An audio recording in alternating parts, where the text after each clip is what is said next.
it says, is it time to balance gold and BTC?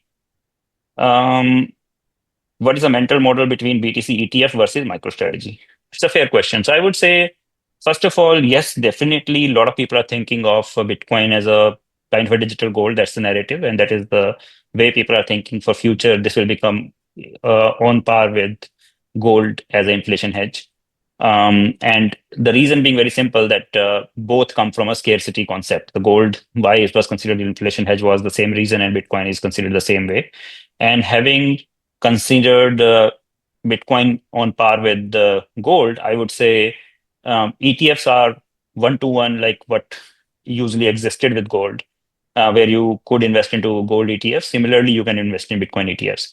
The benefit of that is they are 100% correlated with Bitcoin as a price.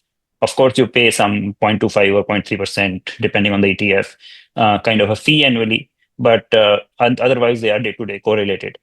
Now, when you look at MSTR and GME, these are more like leveraged play. The reason being, they are not buying 1:1 of what you invest in.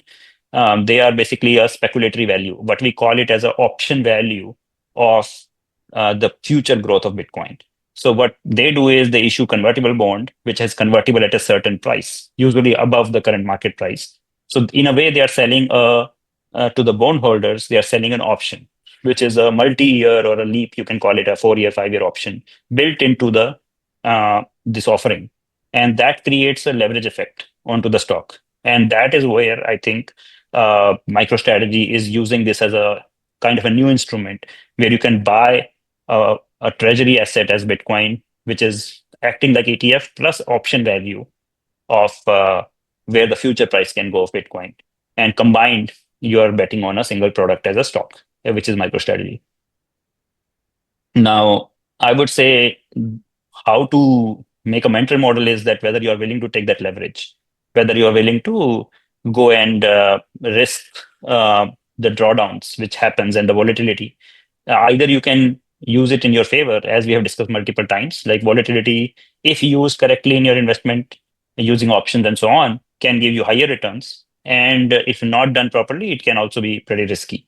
So understanding these products is more important than just considering them a straight proxy. So if you're new to these assets, ETFs are a straight way. If you are sophisticated enough to understand the pros and cons of these complex assets like MicroStrategy and so on, then I would say these are not bad products if used properly and if you understand the reasoning for it.